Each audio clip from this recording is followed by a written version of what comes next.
E aí, pessoal, aquele axé pra vocês. Começando mais um Axé no Ar Podcast. E hoje estamos com ela, a poetisa, ou poeta, né? Que pode ser chamada assim. Cíntia, viu? Tá trazendo muita luz pra dentro de Itabuna, com os poemas dela, com um livro. A mulher já tem um livro, gente. Mas antes de falar mais dessa pessoa maravilhosa, a gente vai falar do nosso patrocinador. A Greenmaker. Os caras estão dando show na assessoria esportiva. Então, assim, eu peço para vocês entrarem lá. O link tá na descrição do vídeo aí. Então, assim, tá o Instagram também no vídeo. Dá uma entrada lá. Verifica o Instagram dos caras. Entra no grupo gratuito. Verifica que você vai ver que vai dar vários greens. E aí, você gostando, você paga a mensalidade para entrar no grupo pago, que é loucura. Se você não gostar de apostar e tiver uma grana sobrando também, o que você faz? Entra lá, conversa com a galera que eles vão botar os boots pra você. Então, assim, o cara vai ganhar dinheiro sem fazer absolutamente nada. Essa é aquela velha frase, colocar o dinheiro pra trabalhar pra você. Aquele velho abraço pra Serredneja e Rodrigão. Agora, que tô com o patrocinador e eu quero saber de você. Tá chique você, viu? É claro. A gente começa, o negocinho tem que começar direitinho. Os caras estão colocando dinheiro, pagando as contas, então a gente tá dando essa moral aí. Sim. Eu quero saber de você o seguinte... Quando foi que começou essa paixão pela escrita? Porque, antes de mais nada, você tem... Para quem gosta de poema, de versos, dessa coisa tão bonita que você faz, primeiro tem que gostar de escrever muito e gostar de ler demais. Quando foi que você descobriu que tinha esse dom, essa veia para o poema? Então, se eu te contar que desde que eu aprendi a ler e a escrever, você acredita? Porque desde o momento que eu fui alfabetizada, que inclusive foi numa escolinha aqui em Itabuna, a Escola Lua Nova, que sempre incentivou, sempre teve projetos direcionados à área de literatura. Você foi alfabetizada na Lua Nova? Isso. Aquele axé para a Lua Nova, um beijo para vocês. Então, a Escola Lua Nova ela tem um projeto muito voltado a essa área de literatura. Então, desde o momento que eu aprendi a ler e a escrever, eu já comecei a construir os meus primeiros poeminhas, mas naquela época, sem ter consciência que era poema, né? Era aquelas cartinhas de amor pros crush? Então, né? Não, mas tinha aquela sofrência, né? Porque sempre tive um pouco dessa pegada meio Marília Mendonça. A Marília Mendonça não me conhece, mas eu sou quase a discípula dela também nos poemas de sofrência. Então, foi desde criança, essa paixão sempre existiu em mim. O meu pai também, ele escrevia quando ele era adolescente. E eu acho que isso, de certa forma, influenciou muito, né? Para que, quando eu crescesse, eu desenvolvesse isso mais. Claro que eu criei coragem para botar isso a cara para jogo na quarentena, né? Mas essa paixão pela leitura e pela escrita sempre estiveram muito associadas à minha educação, né? Tanto com a família quanto na escola que eu estudei. Cara, e a Lua Nova tá de parabéns, porque o Otávio também se alfabetizou lá, na Lua Nova. Deixa eu lhe falar uma coisa. É poeta, poeta não, ele é compositor, entendeu? O cara faz uma música rapidinho, toca, entendeu? Aí é mil utilidades. Então, a Lua Nova tá de parabéns, viu, gente? Ó, fazendo mexendo da Lua Nova, paga nós, viu?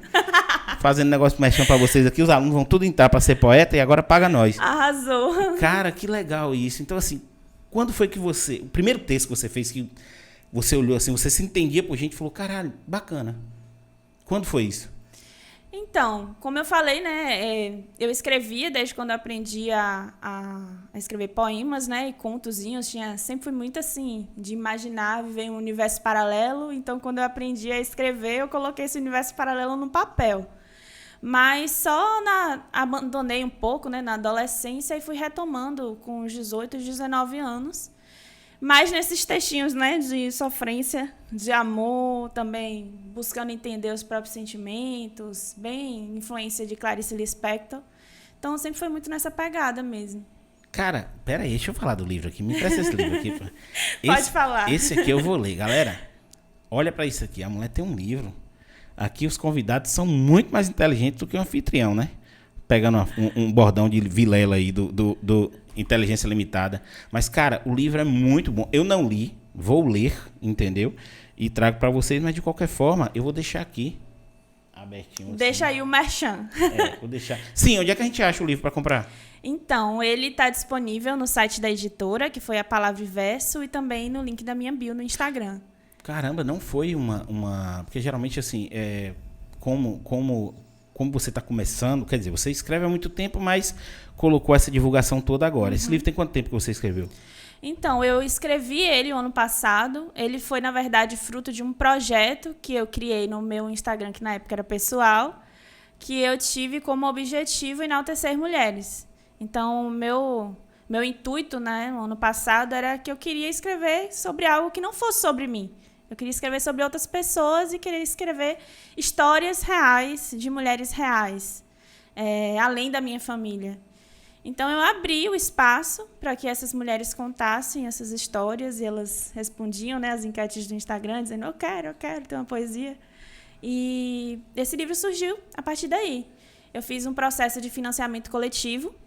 E aí... É isso que eu ia falar, porque assim, por editora você começou, porque geralmente a galera começa independente, entendeu? Exato. Primeiro livro de escritores famosos aí, Paulo Coelho, esses caras que são muito bons no cenário nacional e até internacional, começaram com ele mesmo as publicações independentes. Exatamente, uma publicação independente. É. E você já começa com a editora, tá vendo? Diferenciada. Ousada, né, velho? Ousada demais. Já começa com a editora. Com uma proposta muito massa, porque eu vi no seu Instagram. É muito massa. A mulher vai e conta história. Cara, como é o nome do projeto que eu esqueci?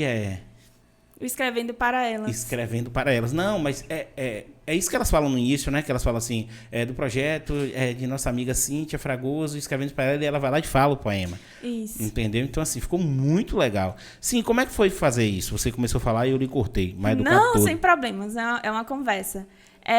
Então, eu fiz um processo de financiamento coletivo.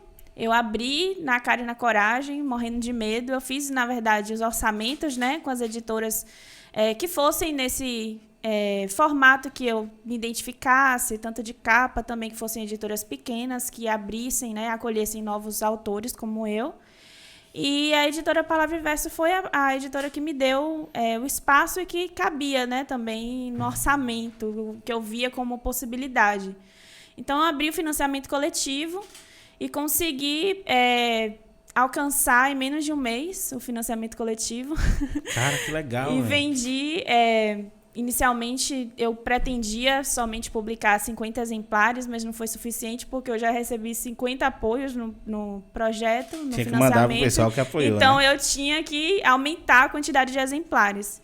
Então, basicamente, foi um processo bem orgânico, que foi acontecendo de uma forma que eu não imaginava que iria acontecer, mas que é uma coisa que eu estava conversando, inclusive, com o Otávio, porque...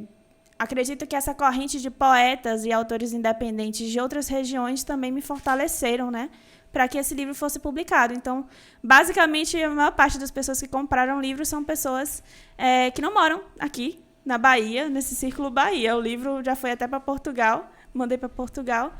E é isso, estou esperando, aguardando aí ansiosamente chegar a segunda tiragem. Caramba, velho. Então, peraí. 2 pontos que eu vou discutir com você. Primeiro ponto, é muito chato você não receber um apoio local para isso. Isso qualquer um que cria um projeto é desse jeito. As pessoas que estão em sua volta, entendeu?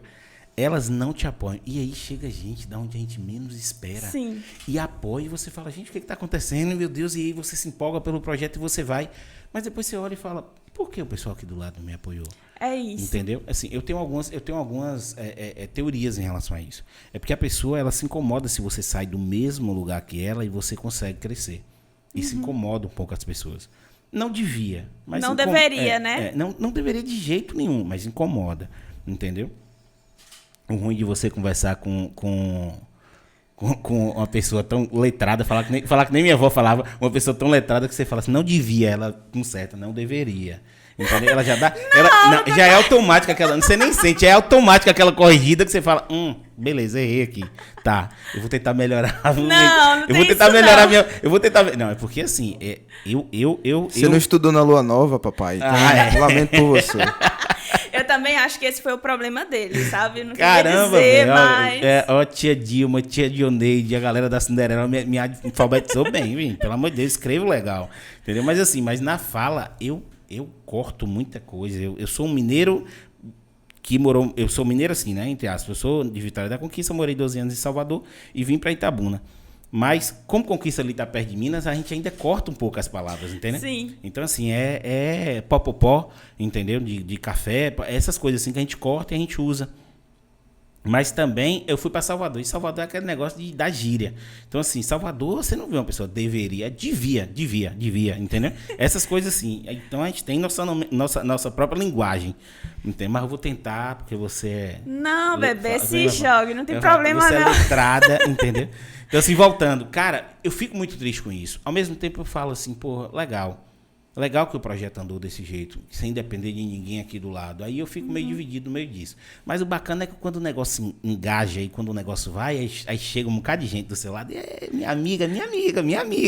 Entendeu? É de Itabuna. Isso dá uma raivinha, entendeu? Porque assim, a primeira coisa que eu percebo é que você não tem um apoio do Estado em relação a esse tipo de projeto. Você tem que ter muito lobby, muito contato para que você consiga um financiamento para um livro. Pô, isso está fomentando a cultura da região. Independente de ser histórias, entendeu, de outras pessoas, é um livro de Itabuna, de uma autora de Itabuna. Isso devia ser muito, fomentado, entendeu? Para aquelas crianças. Outro ponto é assim, eu acho que a nossa educação, como ela vem, ela também é muito culpada da galera não gostar de ler. Com entendeu? certeza. Porque assim, hoje eu leio muito livro, entendeu? Mas assim, eu parti para uma parada de aventura, eu parti para Harry Potter, eu parti para esses negócios. Você foi para o que você se identificava. Exatamente, eu sou geek, completamente. Você olha as coisas do estúdio. Dá para perceber. Você olha minha camisa, você olha... Nem percebi, assim. Você olha as coisas assim, eu sou, que antes chamava de nerd, entendeu? Que hoje é geek, entendeu? O cara que gosta de tecnologia. Tornaram assim um negócio mais conceitual. O geek é o nerd gourmet, entendeu? Porque antes, você vê até isso, antes nerd era pejorativo. Nerdão, era ofensa. CDF, nerdão. Quando o cara tirava uma nota boa, porque assim, eu nunca fui de estudar muito, mas eu sempre tirei nota boa, era legalzinho ali. E aí, eu acho, e eu queria seu ponto de vista em relação a isso, até pra gente, você percebeu, né? A gente vai, volta, vem, faz tudo isso. Não, sem problema. Porque eu achava muito chato Memórias Póstulas de Brás Cubas. Tadinho entendeu? de Machado. Machado de Assis, não, mas assim, Sá de Queiroz, assim, hoje, eu tenho ali dentro, assim, a coleção de Paulo Coelho, vários livros de Machado de Assis, entendeu? Jorge Amado. Engraçado, na época eu gostava um pouco mais de Jorge Amado, porque era uma linguagem mais... não tinha aquele de voz micê, tá entendendo? Era uma linguagem Talvez mais... por conta da região, né? A aproximação com a região também. Exato. Então, assim, eu gostava um pouco mais de Jorge Amado, mas também era muito chato, entendeu? Eu acho que as escolas tinham que começar com Harry Potter logo para as crianças, entendeu? Com livro assim, porque fossem instigar a criança ali, mas bota esses negócios, meu Deus, aquele Vidas Secas, entendeu? Esses livros é muito cansativo para uma criança de 10, 11 anos. É muito cansativo. Mas tá lá. Infelizmente, acaba sendo traumatizante, assim. Falando agora, não como a Cíntia escritora, mas Cíntia professora, eu ministrei algumas oficinas de literatura nesse período de pandemia, e os alunos sempre falavam, a primeira pergunta que eu fazia, vocês gostam de literatura, vocês gostam de ler, vocês gostam de escrever? E sempre falavam, não, professor, eu odeio. E aí, quando terminava a oficina, geralmente, a maior parte, pelo menos, né, os que comentavam, falavam que tinham tido outra visão, outra perspectiva. E eu acho que é muito disso. Infelizmente, a educação, de maneira geral, e eu acho que isso é proposital, apresenta livros que não trazem essa questão da identificação. Que eu não me considero certa do juízo, eu gostava desses livros. Não, mas... Então, Memórias Póstumas de Brás Cubas, A Moreninha, etc., os clássicos da literatura, eu gostava. Claro que hoje, vendo esses livros, eu vejo muitas questões problemáticas. Muitos deles trazem uma linguagem racista e muitas questões que hoje são problematizadas, né? Mas, infelizmente, sim, as escolas não trazem... não vou nem dizer livros, mas às vezes poesias, nos próprios materiais mesmo. As leituras que são oferecidas não geram essa identificação. E, na verdade, nem se preocupam muito com o que o aluno gosta, né? Às vezes, mas imagina, você está lá com a turma de 50 alunos, agora está nesse contexto remoto, né? Está voltando aos poucos, mas uma turma de 50 alunos, é muito comum escutar um professor falar, eu vou prestar atenção para quê? O que o aluno quer, o que o aluno não quer, eu vou dar uma aula nível e é isso, aquela aula, vocês que lutem. É aquela aula flat. É isso. Pau pra todo mundo e já foi. E vocês que lutem pra entender, vocês que lutem pra acompanhar, e aí acho que é isso que gera trauma também professores frustrados com a própria vida, não gostando mais de dar aula, etc. Tudo isso influencia muito.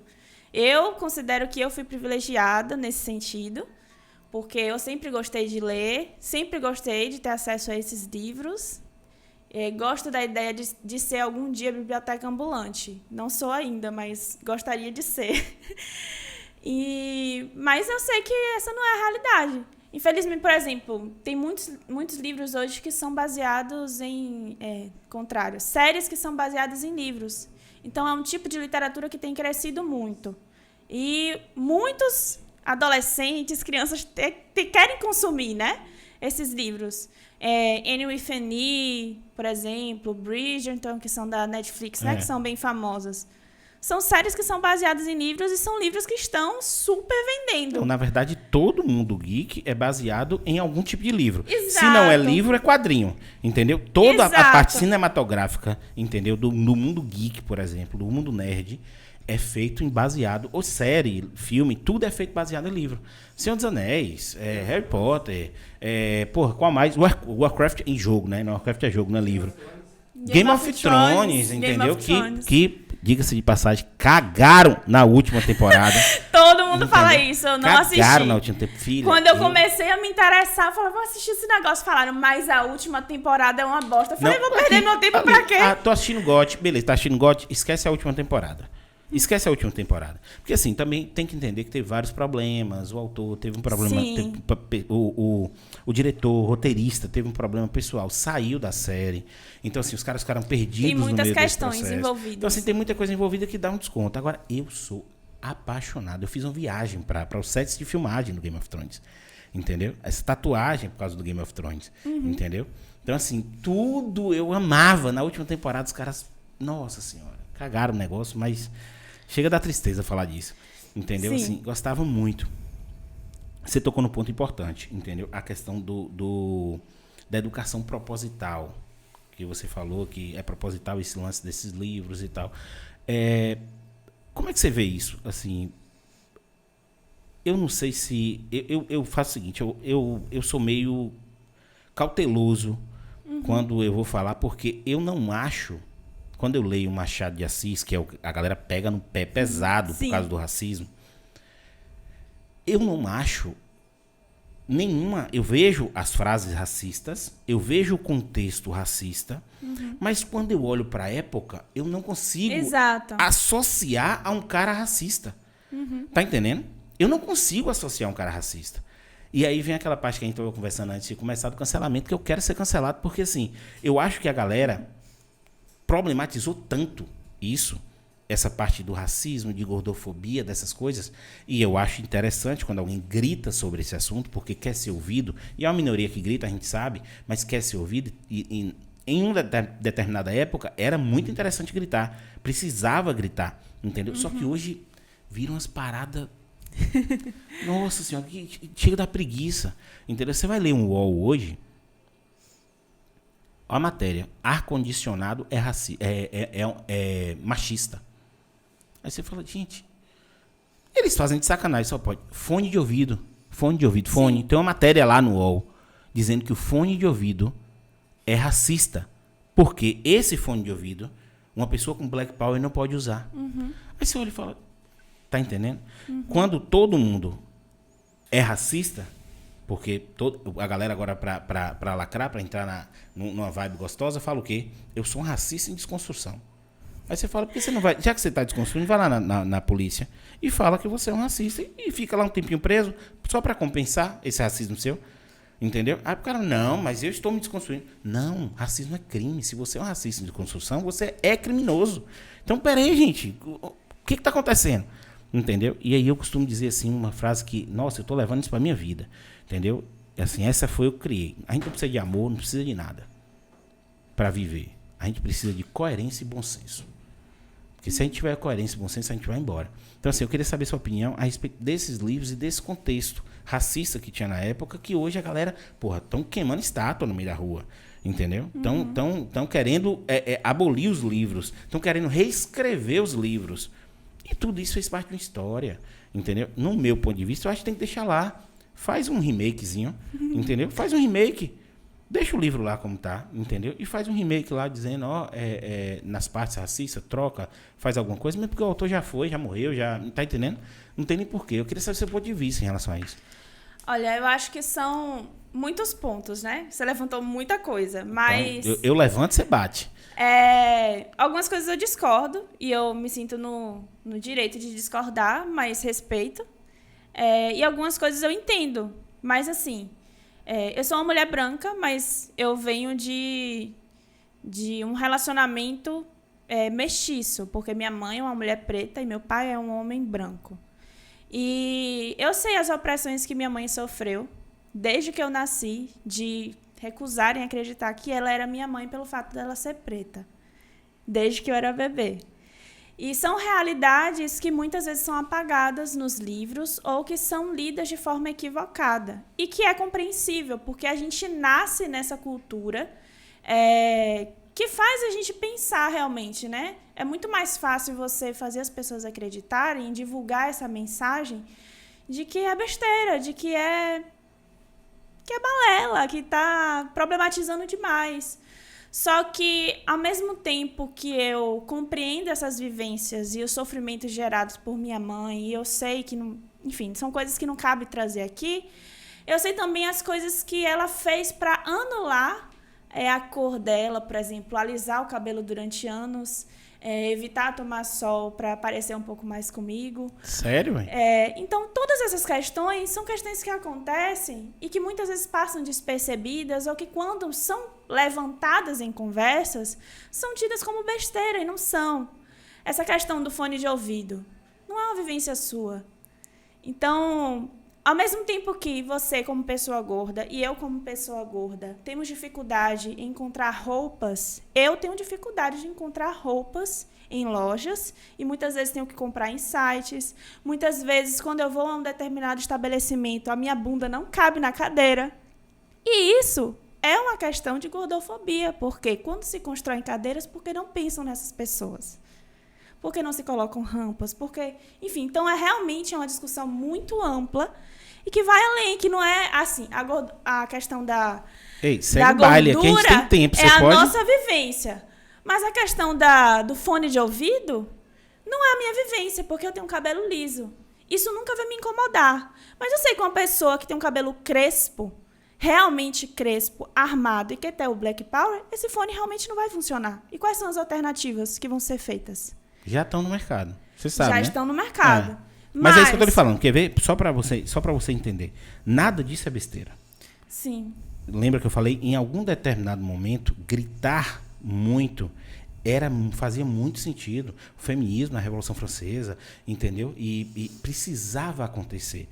Entendeu? Para que as mulheres alcançassem a questão do voto, alcançassem a questão da igualdade. Só que, por exemplo, aí chega um determinado momento que você não tem mais... A igualdade não é mais o foco. Sim. É a supremacia. Porque tem algumas pessoas, as que gritam mais hoje, entendeu? São aquelas militantes que querem a supremacia da mulher. Dívida histórica, o que eles falam. Por exemplo, eu sou muito resolutivo, entendeu? Em algumas coisas. Sim. Eu acho que o lance... Ó, pra você ver como era minha cabeça, era inocente. Eu não acreditava em racismo estrutural. Sim. Olha como é que eu construí isso. Por quê? Você tinha um apelido na escola? Tinha. Qual era o seu apelido na escola? Gordura. Pronto, gordura. Gorda e loura. Mais ou menos isso. Acho que era uma referência à gordura. Pronto. Mesmo. Todo mundo tinha um apelido na escola. Todo mundo. Na minha cabecinha, porque assim, eu sempre tive uma educação em não olhar a pessoa em si, cor, credo, raça, qual é que não se fala mais opção sexual, porque a pessoa não escolhe, entendeu? Ela nasce, mas orientação sexual. Para mim era uma pessoa. Eu sempre respeitei a pessoa. Eu não criava nichos em relação a isso. Então sempre fui o cara de todo mundo, entendeu? Na minha cabeça era assim. não era estrutural o racismo, que a pessoa era racista. Eu sabia que tinha gente racista, mas na sua grande maioria eu pensava que era assim. Beleza, meu apelido era Dumbo Orelhão, o fone agora ajudou, porque a orelha é grandona, tampa, não for não. Aí assim, era Dumbo Orelhão, Topogijo, Quick, Telebahia, sem imaginar. Eu nunca liguei. Mas pra mim, quando a pessoa falava assim, aquelas piadas idiota, entendeu? Que você vê, cachorro entrou na igreja e mijou, e cagou, ele é o quê? Mijou é o quê? É preto, porque se fosse branco... Eu nem lembro da piada, mas eram umas idiotices, assim, entendeu? E uns apelidos, entendeu? Tipo assim, totalmente sem noção, que eu achava que era um apelido para difamar a pessoa, porque todo mundo sofreu bullying na escola. Sim. Quando você cresce, aí na minha cabeça era assim, aí depois você fala, pô, peraí, falam tanto desse racismo estrutural e eu não consigo enxergar esse racismo estrutural. Onde ele está? Aonde está? Eu vou procurar esse racismo aqui para ver. Aí quando você começa a se aprofundar, você entende que realmente vem do tempo em tudo. Vem do tempo da abolição da escravatura foi feita errada, entendeu? Pegaram os caras, soltaram e falaram, vai lá, negão. Aí, eu preciso comer, eu preciso sustentar minha família, eu faço o quê? Vou pros guetos, eu faço o quê? Vou roubar, entendeu? Porque eu não vou deixar meu filho com fome.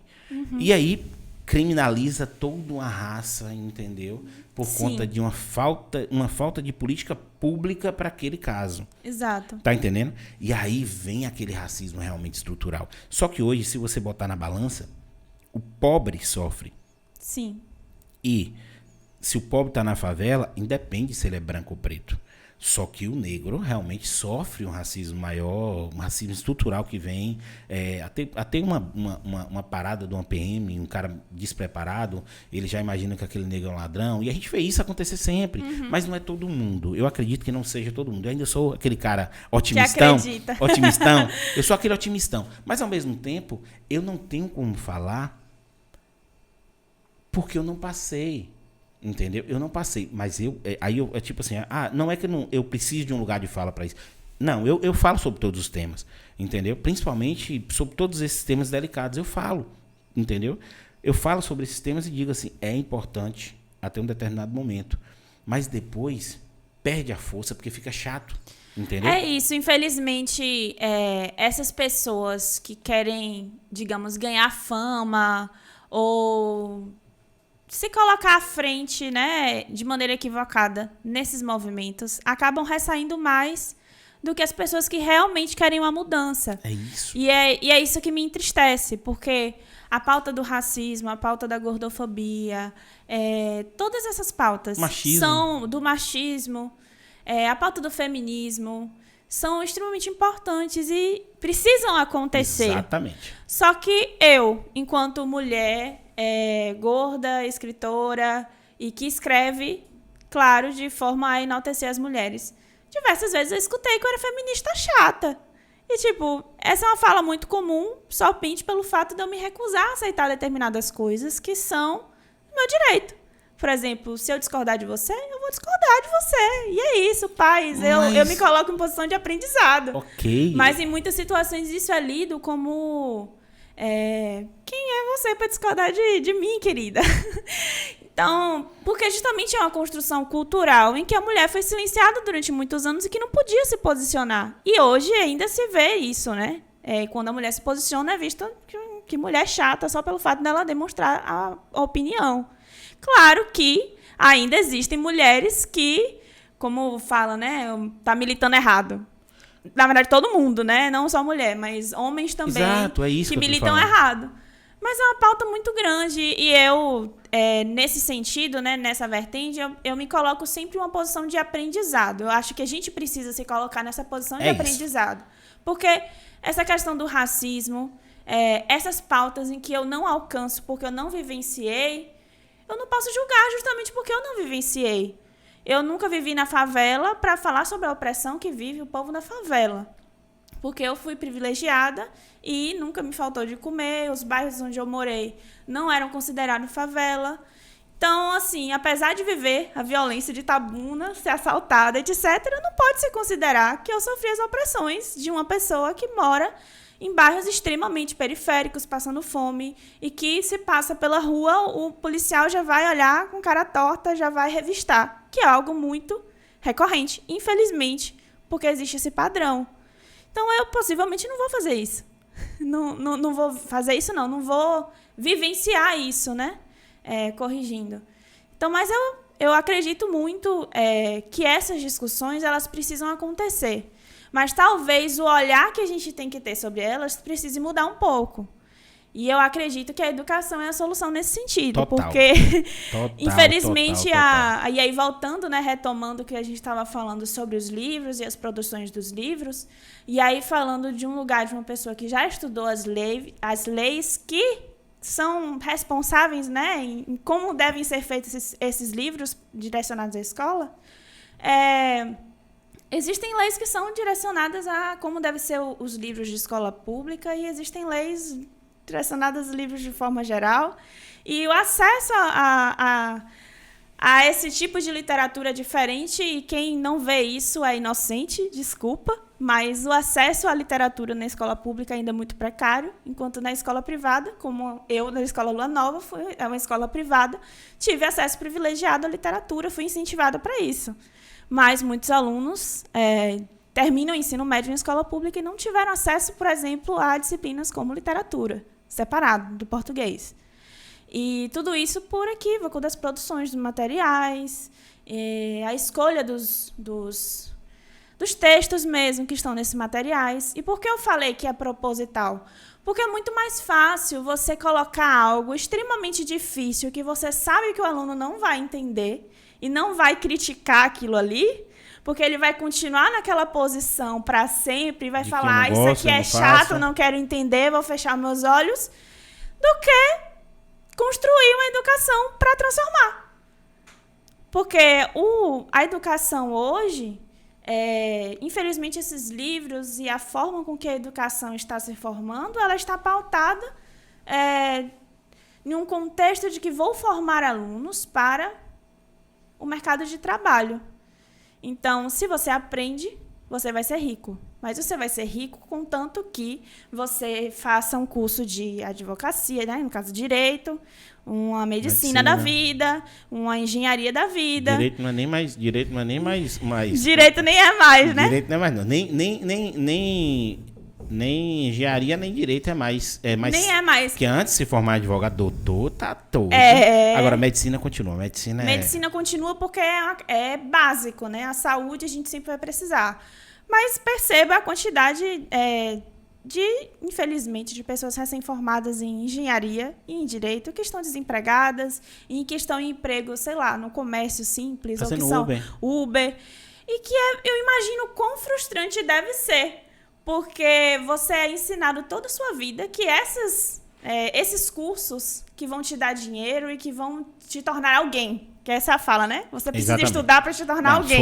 A mãe da gente, o pai da gente era assim, você tem que estudar para ser alguém na vida. Exato. Aí eu imagino quanto deve ser frustrante, porque eu, por exemplo, quando eu escolhi letras, todo mundo falou que eu era doida. Inclusive, meu professor, que eu me inspirei para escolher o curso de letras, ele falou, você tá doida? Como assim você vai escolher letras? Você quer ser mesmo ser professora? Eu falei, eu quero, e é isso. Mas, porque sempre vão precisar de professores também. A educação é uma área que só cresce. E eu acredito muito na educação. Eu sou apaixonada pelo que eu faço, para além da questão da escrita. Mas, infelizmente, a educação está toda direcionada a isso, de alunos serem vistos como produtos, como números e estatísticas que contam. Você acha que a ideologia está muito presente também na educação? Claro. Infelizmente. Eu acho também, é isso que eu estou dizendo, é um ponto. E você tem um ponto, quando eu falo que eu amo fazer isso aqui. Eu amo. Entendeu? Primeiro que eu quero deixar um legado, entendeu, para minhas filhas e tal, e poder ter um material ali para poder ver. E toda vez que eu falo isso, os caras dão risada, porque eu falo isso o tempo todo. Hoje a gente não apostou aí, que a gente sempre aposta quantas vezes ele vai dizer isso por gravação. Né? Ou então assim, quando eu falo assim, minha pira... Deveria ter apostado, perdeu dinheiro. Aí quando eu falo assim, minha pira, não, é porque realmente eu quero deixar um legado. Vou explicar isso pra gente retomar. Eu fico imaginando assim, o filho de um ator, de uma atriz, entendeu?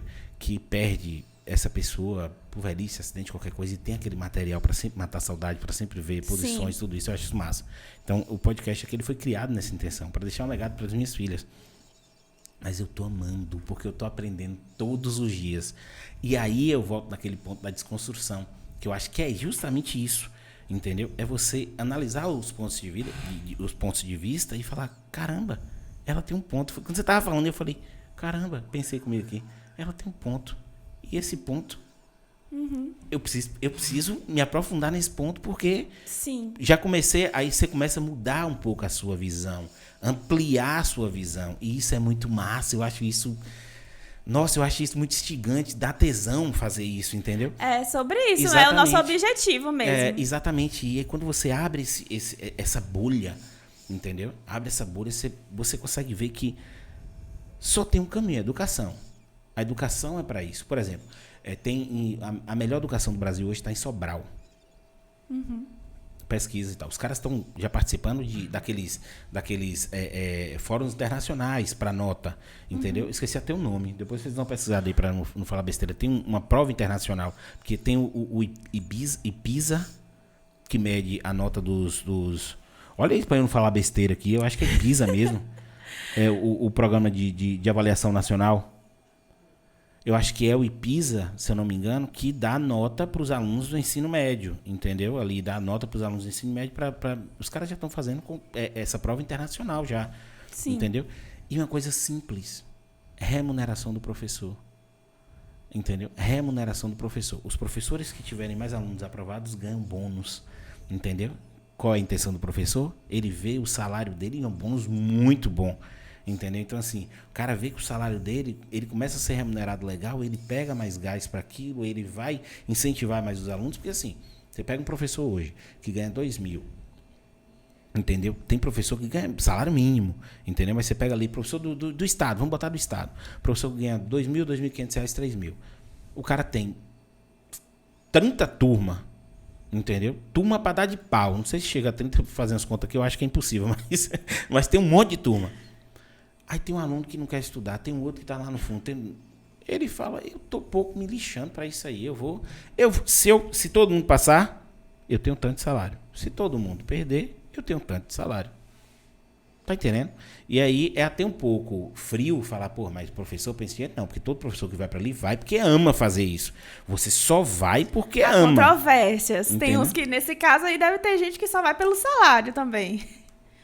Mas escolher a profissão de professor pelo salário, eu acho que já não é uma boa escolha. Tá entendendo? Já não é uma boa escolha. Entendi. Eu acho que tem que ter um pouquinho de paixão ali. Entendeu? Eu acredito. Mas eu falo porque, no caso da licenciatura, existem muitas pessoas que resolvem mudar no meio do caminho de curso. Justamente por essas dificuldades que existem. É muito difícil você encontrar um professor hoje que dá aula só em uma escola. Porque aquele salário não vai alcançar a necessidade dele. Então, o cara vai lá ver o que eu tô fazendo o que aqui, nessa fila do pão, e fala, eu vou partir e faz outro curso. Eu já vi isso diversas vezes. Diversas vezes. Muda de curso, achando que às vezes vai funcionar, vai para um direito da vida. Às vezes funciona, às vezes não. Mas, nesse caso aí, pode ser que continue por conta do salário. Ou existe também o incentivo de você fazer concurso hoje, né? Mas para você fazer concurso, precisa de um mestrado, doutorado, etc. da vida. Por isso que eu falei nesse sentido, né? Pode ter ele ficar ali só pelo salário mesmo. A gente não sabe também a realidade. Né? Não, é isso. A gente, aqui é pitacos, entendeu? Pitacos. Pitacos, entendeu? Nas coisas. Mas é isso, assim, eu acho que, cara, e tudo é pela educação. Tudo se transforma pela educação. E às vezes, eu percebo que nossa política, ela não tem interesse de formar uma população bem instruída, entendeu? Porque assim, hoje, e aí, cara, eu não entro na minha cabeça determinadas coisas. Eu acho que eu sou aquele pamonhão mesmo, assim, otimista que fala, gente, não faz sentido isso, entendeu? A gente vai chegar em 2022 tendo que escolher entre Lula e Bolsonaro. E é esse o cenário. É esse o contexto. Entendeu? Aí você fala assim, velho, como isso? Entendeu? Como isso pode acontecer? Como é que a gente consegue ter um presidente do jeito que a gente tem, entendeu? Como Exato. É que você fala, oh meu Deus, o que está acontecendo, entendeu? Porque Onde foi que eu errei? Parece piada. E assim, eu carrego esse fardo. Eu votei em Bolsonaro, eu carrego esse fardo. Ô, bebê, não fale isso, não. Eu carrego esse fardo, eu errei. Eu assumo meu erro, entendeu?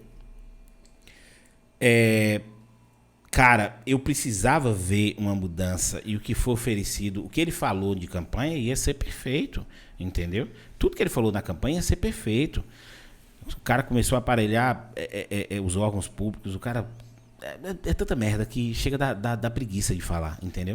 E aí você olha a pior de todas, o negacionismo na parte da vacina, é uma pandemia. A pandemia não tem direita e esquerda, não tem política, não tem nada, tem população, vamos vacinar, vamos fazer o negócio acontecer. E aí você vê tudo que está sendo feito. Você olha, meu Deus do céu. Que bom que você é dos arrependidos, porque tem os que não são. Cara, mas é isso, assim, não é porque assim, pra mim, todo extremista é ignorante. Exato. É burro. Vamos usar, eu uso todo extremista pra mim pelo seguinte, como você falou, você discorda de mim em alguns pontos. Entendeu? Você discorda de mim em alguns pontos. Ok. Perfeito. A gente vai conversar, eu boto meu ponto, você coloca o seu ponto. Porque a discussão, o princípio da discussão, entendeu? A palavra em si diz o seguinte, eu boto meu ponto, você bota o seu. Ou eu mudo você, ou você muda meu ponto, ou a gente junto constrói um ponto melhor. Sim.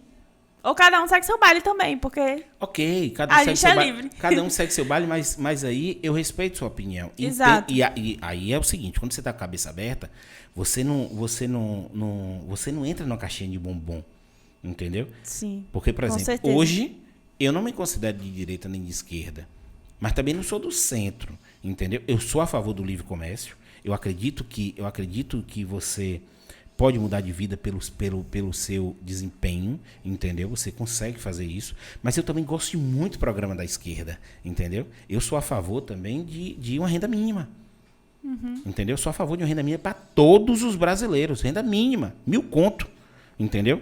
Basta diminuir o salário dos caras, basta diminuir a corrupção, basta diminuir o tanto de merda que esses caras fazem. Dava pra dar 1.000, não dava pra dar 2.000 conto pra cada um da população. Exatamente. Entendeu? Porque os caras estão falando agora de 6 bi pra fundo eleitoral.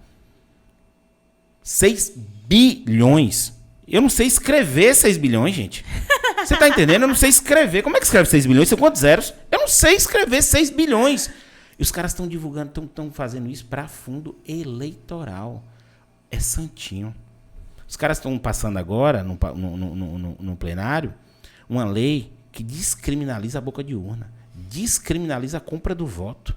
Você está entendendo? Os caras estão cagando na nossa cara e a gente está aqui, ó. Olá. Exatamente, mas tudo isso está acontecendo justamente por conta da ignorância. Exatamente, é esse ponto que eu ia chegar. Tá entendendo? Se a população é instruída, aí você fala, ei, não... Vamos, sai fora. Junta todo mundo e acabou. Entendeu? Só conseguiram impeachment da Dilma porque ela perdeu popularidade e todo mundo foi pra rua. Entendeu? Só conseguiram impeachment do Collor do mesmo jeito. Então, assim, vamos tirar essa galera. A gente tem uma ferramenta muito forte que é o voto. Só que até o voto virar consciente, ele vai, tipo assim, vai cair um meteoro, vai estourar tudo e vai nascer o povo novo. É isso que precisa ser feito para o voto ser consciente.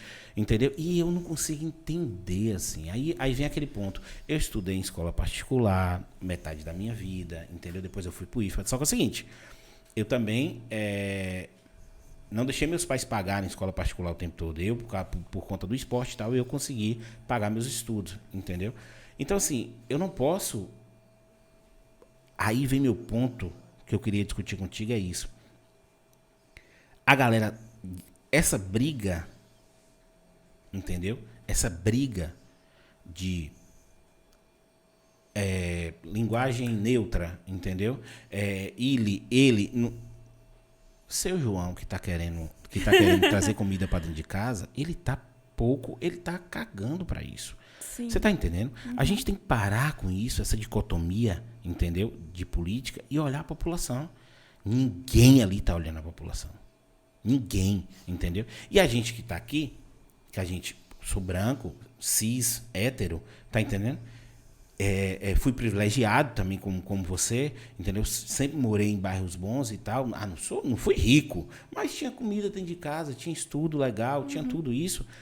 A gente tá aqui discutindo, tá entendendo? Linguagem neutra. A gente tá discutindo, tô falando generalizando essa galera, não eu e você, mas assim, a gente tá discutindo linguagem neutra, a gente tá discutindo se o fone de ouvido é racista. Você tá entendendo? Sim. E seu João tá com fome. Entendeu? Seu João não tem saneamento básico, tá cagando na fossa. Entendeu? Então, assim, eu acho que nesse momento a galera devia abrir um pouco a cabeça e falar, peraí, gente, calma. Isso aqui, quando a gente ficar uma sociedade mais evoluída, a gente consegue fazer. A gente evoluiu muito por conta da internet. Sim. Mas ainda tem uma galera que não sabe o que é internet. Exato. Você consegue entender que tem gente que não acessa a internet e a gente está discutindo? Isso me deixa extremamente irado. Eu falo, gente, por que essa confusão? Os caras estão discutindo lá, quarta instância, juiz de garantia, para bandido, aí você fala... Também vem aquele ponto da vítima da sociedade. Aí você fala, pô, mas tanta gente da favela é de bem, tanta gente da favela não entra pro tráfico, por que o cara é vítima da sociedade? Entendeu? Aí eu vi até uma frase de Neymar falando assim, cara, eu não acredito. Tem muita gente do meu ciclo, dos meus amigos, e gente que eu não conheço que é melhor do que eu, mas não conseguiu alcançar o que eu alcancei. E não foi falta de oportunidade. Eu acredito que em algum momento ele deixou de desistir do sonho dele, ele deixou de treinar, ele deixou de acordar cedo, ele deixou de fazer uma alimentação bacana, ele deixou de cuidar do corpo. E aí você para e fala, caralho, ele tem um ponto. Porque eu também acreditava nesse lance de falta de oportunidade. E acredito. Eu acho que a falta de oportunidade também, o lance da educação, entendeu? Como é que você tem governos que investem bilhões de reais na educação superior, sendo que a educação básica não funciona? Entendeu? Sim.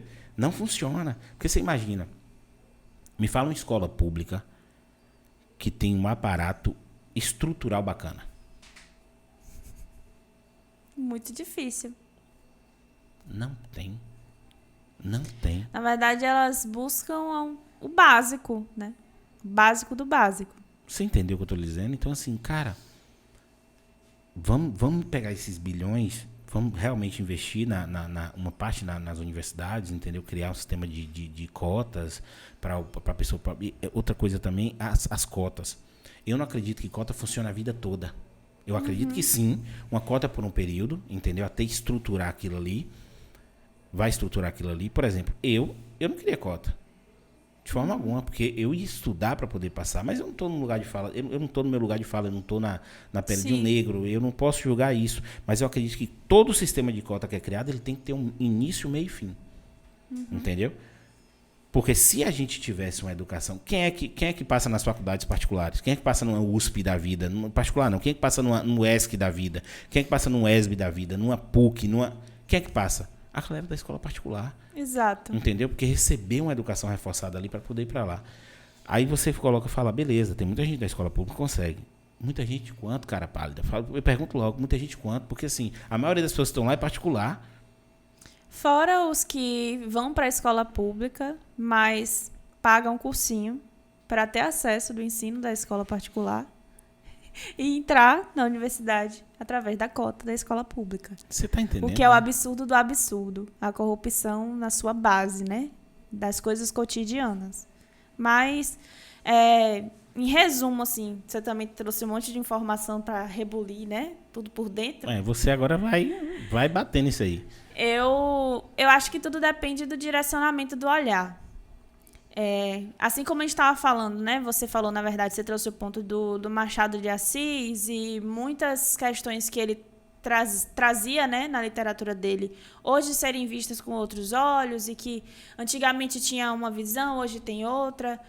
Isso acontece com outras obras também. Nos Miseráveis está aí Victor Hugo. Só que por que Victor Hugo não se reverbera tanto, não se critica tanto? Porque ele era branco, francês. Então, a obra dele, maravilhosa, mais de 1000 páginas, todo mundo fala, não, isso aqui é uma obra-prima, não vou criticar. Machado, pobre coitado, o povo vai criticar sempre. O que eu estou querendo dizer com relação ao direcionamento do olhar?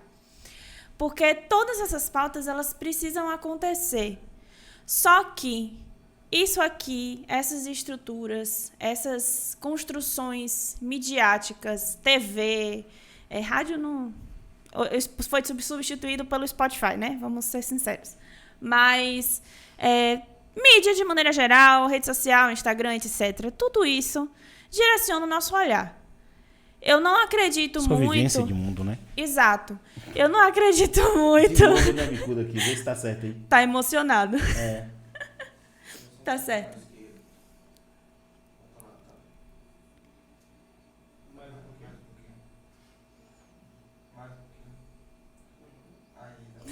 Eu dei um bico aqui, gente. Também o pedestal tá no meu pé aqui. Sim. Eu acredito muito que, também intencionalmente, as pessoas querem direcionar o nosso olhar para determinadas coisas. Não é à toa que, diante de muitas coisas boas, uma polêmica, uma coisa ruim, uma fofoca, sempre se sobressai diante das coisas de mudança, né? Os movimentos de mudança que estão acontecendo. Esse direcionamento de olhar.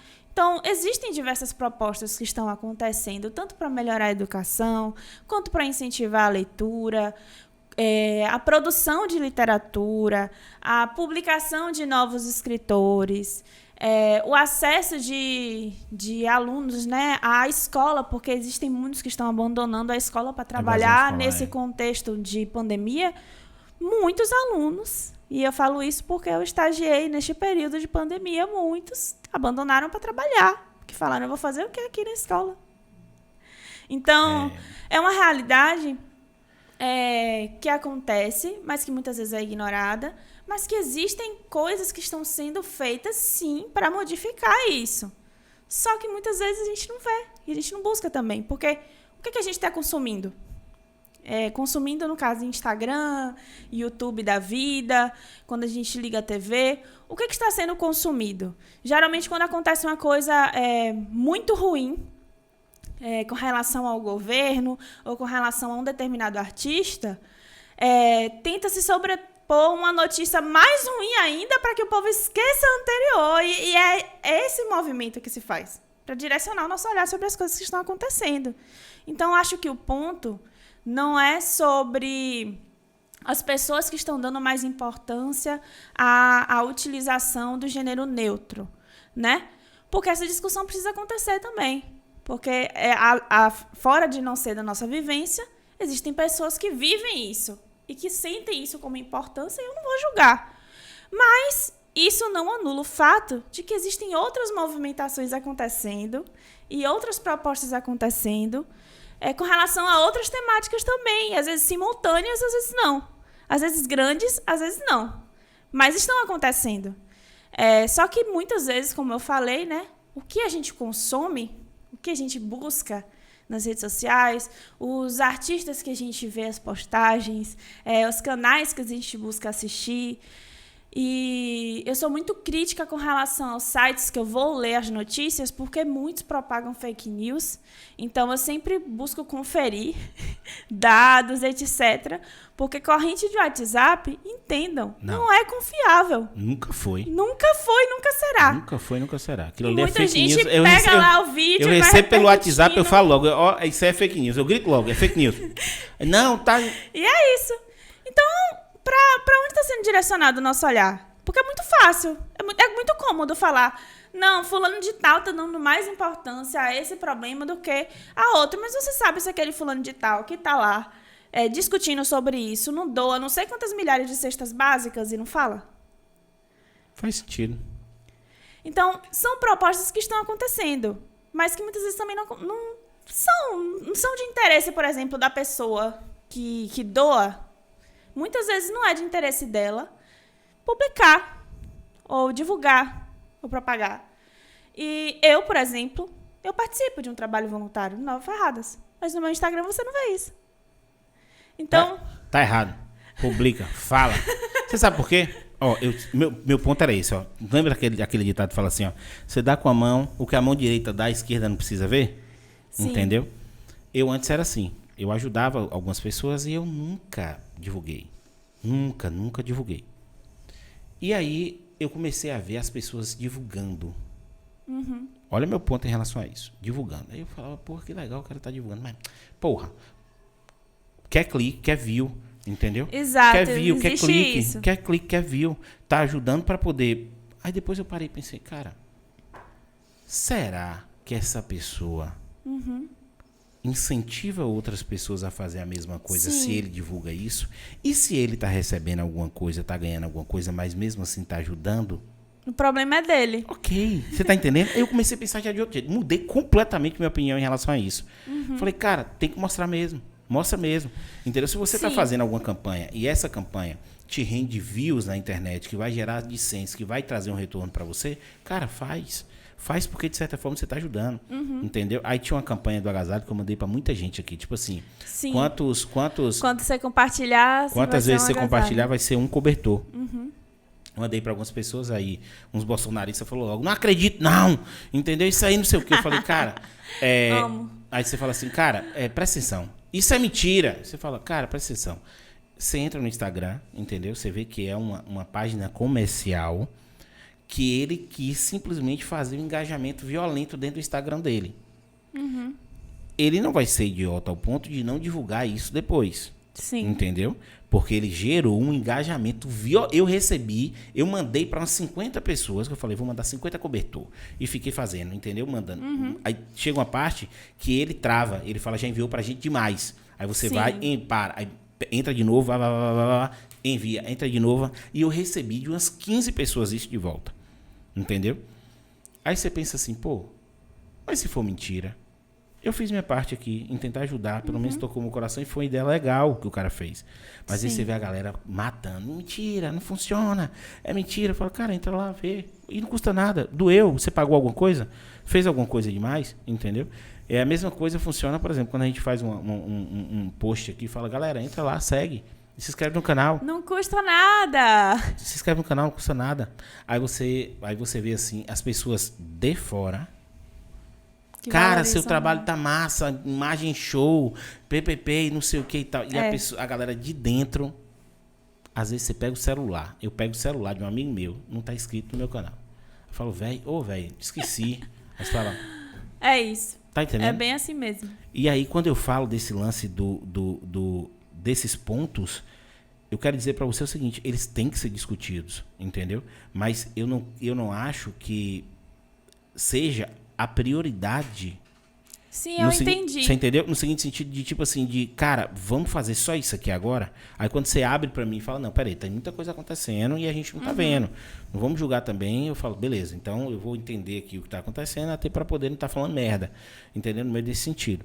Mas é isso, assim, eu acredito muito que tudo precisa ser falado. Sim. Tudo, absolutamente tudo. Se você sente qualquer coisa ruim que eu fizer em relação a você, fala, tá entendendo? Para que eu não faça mais. Porque, assim, isso é desconstrução. Não é o cara fazer uma coisa racista, homofóbico, machista, xenofóbico. Tem como a mulher que não gosta de homem, é o quê? Que ela é feminista, sempre tem um nome, porra. Eu não sei. Sou letrada, como diz você, mas não sei qual é a palavra. Não, tem uma que ela não quer a igualdade, ela quer a supremacia, entendeu? Pesquisa aí pra mim, velho, senão eu vou ficar louco aqui. A mulher que tipo assim, que ela quer ser superior ao homem. Tem um nome disso, entendeu? É missofobia? Tem um negócio desse aí. Eu fico doido. Não, bora, toca o barco aí, ele fala depois. Que toca o barco, porque assim, eu fico louco quando... Hã? Femismo, é femismo, entendeu? Quando a mulher, ela quer ser superior ao homem. Por conta de uma dívida histórica, que ela não votava, que ela... Entendeu? Que ela não fazia muita coisa. Eu já começo falando sobre isso, que com certeza quem criou esse termo foi um homem, né? Porque... Ou, se for uma mulher extremamente ignorante, não conhece as etapas do feminismo, tá, assim, falando só... A gente tá na terceira etapa, né? Rapaz, há controvérsias, porque até as próprias discussões e teorias sobre o feminismo atualmente tem muitas discordâncias, assim como dentro do racismo. É como a própria Djamila fala nas entrevistas. Às vezes um negro chega pra mim perguntando, ela falava, né? Perguntando opinião sobre determinada coisa, e quando eu discordava ele achava ruim.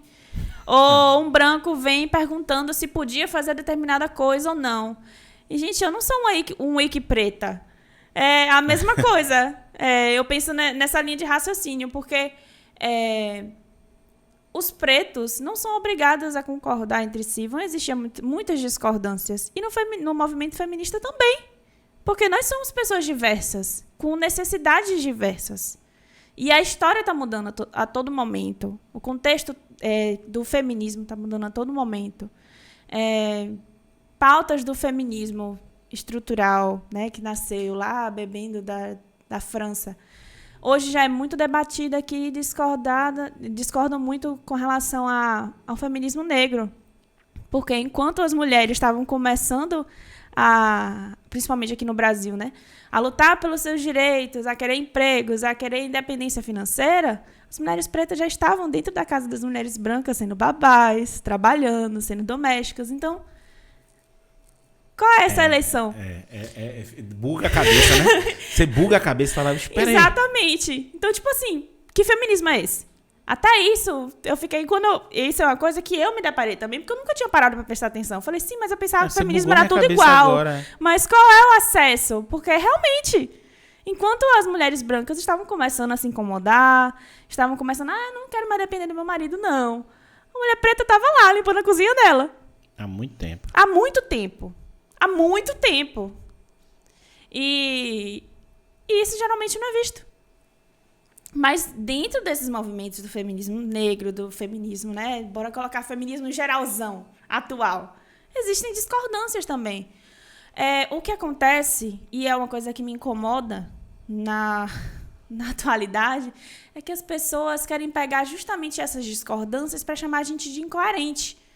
Falar, mas você não é feminista porque você falou isso, mas você não é antirracista porque você fez isso. Uma coisa não anula a outra, porque justamente somos pessoas diversas, com pensamentos diversos. E essas pessoas que geralmente levantam essas pautas são pessoas geralmente racistas, machistas, sexistas e tudoistas, que querem anular toda uma coisa importante que está acontecendo e que não querem buscar também, né? Elas querem uma pessoa que seja realmente uma wiki preta, que dê lá todas as informações mastigadinhas, só para depois ele falar, é besteira. Não concordo, não. Eu acho assim, eu ainda insisto em dizer que se a gente respeita o ser humano, você não precisa, você não consegue errar. Se você respeita o ser humano, em geral, ser humano é uma pessoa, é um mendigo, tá entendendo? Se você respeita o ser humano, você não cai em nenhuma armadilha. Você não fala nada errado. Você tá entendendo o que eu tô lhe dizendo? Sim. Porque assim, pra mim difere. Eu já tive falas e ações machistas? Com certeza. E vai continuar tendo. Tá entendendo? Porque com você... certeza, né? Com certeza. Mas eu tento evitar ao máximo hoje. Eu paro e penso, peraí. Entendeu? Isso aqui é machismo. Assim como eu. Tem mulher que acha que nunca vai ser machista. Mas porque demais, a gente nasce demais. Nisso. A gente veio desse berço. O que as pessoas não querem entender é isso. Mas talvez porque seja realmente muito difícil mudar. E eu acho que uma das questões mais desafiadoras do meu livro foi perceber nas histórias o quanto existe essa questão do singular, mas ao mesmo tempo todo mundo vivendo a mesma coisa. Exatamente. Sabe? Os mesmos sofrimentos, as mesmas vivências, e às vezes a gente quer distanciar algo que não é tão distante. A gente passa por sofrimentos, a gente passa por questões que são muito próprias do ser humano. Mas a forma com que a gente se posiciona na sociedade que vai diferenciar, né? Como esses sentimentos vão acontecer, como eles vão ser demonstrados, como as outras pessoas vão reagir a isso. Mas acho que falta sensibilidade, né? Novamente, direcionamento do olhar. Para onde a gente está olhando e como a gente está olhando para essas coisas. Porque são coisas importantes. Né? Demais. Por falar por onde a gente está olhando, a voz de Deus agora vai falar aqui, né? Rapidinho. Eu queria tocar num assunto, voltando um pouco para o tema da tua área de atuação, nessa questão da literatura. Vocês falaram de redes sociais e tudo mais. Aí eu queria fazer uma pergunta, eu vou explicar a pergunta para poder amplificar a tua resposta. Como é trazer a concorrência de algo, de certa forma, a moda antiga, que é o hábito da leitura, para um tempo onde a concorrência está absurda pela atenção nas redes sociais? Porque antes, o hábito da leitura ele era, digamos, o livro físico, você tinha essa coisa do papel, a TV era uma coisa... A única coisa de tecnologia que existia era TV e rádio, e hoje você tem 250 redes sociais, 300 canais de TV e outras opções. E hoje você tenta resgatar o hábito da leitura, que a gente sabe que o meio, se a pessoa vai ler no papel ou no Kindle, não é o ponto, a mensagem ela vai ser absorvida. Mas como é estar nessa luta para tentar trazer esse hábito da leitura, para tentar chamar esse público de volta a ler? Ou você acha que isso não está acontecendo, que o povo lê como lê antigamente? Eu discordo, eu acho que o povo tá lendo a todo momento. Só que não percebem. Porque se fulano passa 2 horas no Instagram, vendo foto e vendo legenda, ele tá lendo. Só que ele não percebe que ele tá lendo. E eu acho que os autores independentes, eles estão crescendo e os livros estão acontecendo por conta disso. E os youtubers estão lançando livros também por conta disso. E as séries, né, estão bombando e os livros das séries estão bombando por conta disso. Só que as pessoas não percebem que estão lendo. Porque existe esse padrão. Inclusive de que o autor ele só é autor se ele publica livro. Eu tinha isso na cabeça. Que eu só vou ser escritora quando eu publicar um livro. Por quê? Ah, não, peraí. Eu já plantei uma árvore, já tive um filho, eu quero fazer um livro. Por quê? Olha, eu falo isso partindo de um lugar, porque, tipo assim, desde o ano passado, eu comecei nessa área da literatura, eu comecei a acreditar que realmente, eu falei, não, a minha palavra realmente importa para alguma coisa nesse mundo, porque eu participei de um concurso nacional que foi coordenado pela UESC, para o Clube de Escritores da UESC, e eu ganhei e participei de uma antologia que abrangia vários autores de vários lugares. Você já tem 10 antologias, né? 13. 13, eu acho isso muito massa, entendeu? Assim, eu já li muitas, entendeu? Muitas. E aí me identifiquei muito com alguns textos, não todos, entendeu? Porque, explicando... pronto, agora eu tenho que falar porque a galera não sabe o que é antologia. Então, explica o que é antologia, entendeu? Antologia é um livro que vai reunir poesias, versos, textos rimas, gerais de diversos autores. A proposta é você reunir diversos autores em um livro para que a pessoa que pegue tenha diversas pessoas ali. E aí, geralmente, pode ter um tema central. Eu participei de antologias que tinham um tema central e as poesias eram direcionadas sobre aquele tema. Ou não, necessariamente. Com relação à pergunta, propriamente, a gente, na verdade, está regredindo. Porque a escrita, as primeiras escritas, elas, não sei se vocês já assistiram filmes assim, bem antigaços, mas os padres que escreviam em latim eram aqueles rolos gigantes. E eles, para lerem, eles tinham que ir rodando. Papiro. Então parece que a gente está regredindo, porque a gente está a todo momento lá, rodando,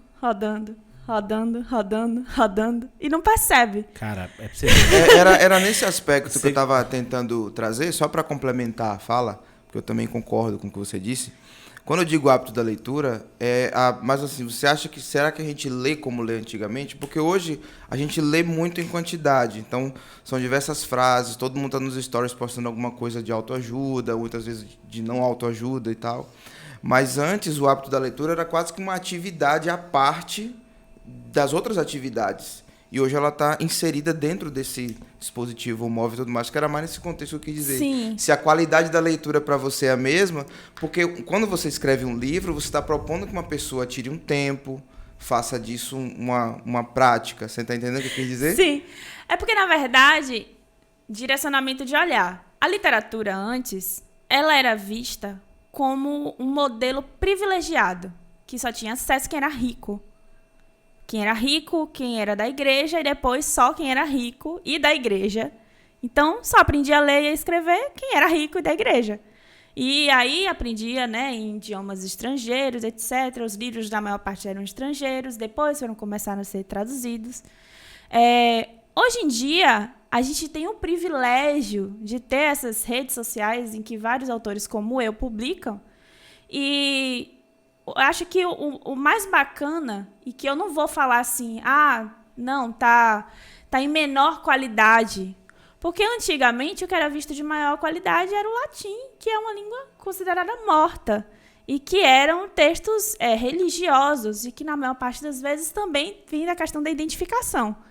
Acho que hoje essas redes sociais estão bombando justamente porque as pessoas percebem no que estão lendo o dia inteiro, e vão procurar, seguir, etc., e ler, e consumir o conteúdo, de pessoas que escrevem aquilo que elas se interessam, que elas se identificam.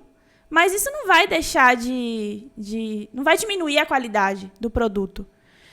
Embora muitos, né, tradicionais, e aí eu falo pela minha área de formação mesmo, porque, por exemplo, se eu pego meu livro, vão ter poesias que as estrofes não são iguais, não tem a contagem das sílabas, não tem a terminação, digamos, correta. Muita gente tradicional pegaria isso aqui e falar... Não é um poema. Isso não é um poema. Porque tem que ter uma construção. Porque precisa ter uma construção, as estrofes estão mal feitas. Por que isso aqui está sempre minúsculo? Aí o povo fala, mas você não fez letra porque você sempre escreve minúsculo. Eu escrevo porque eu quero. Não sou obrigada. Isso é uma forma de transgredir. É a minha forma de transgredir uma norma. Um padrão, né? Um padrão.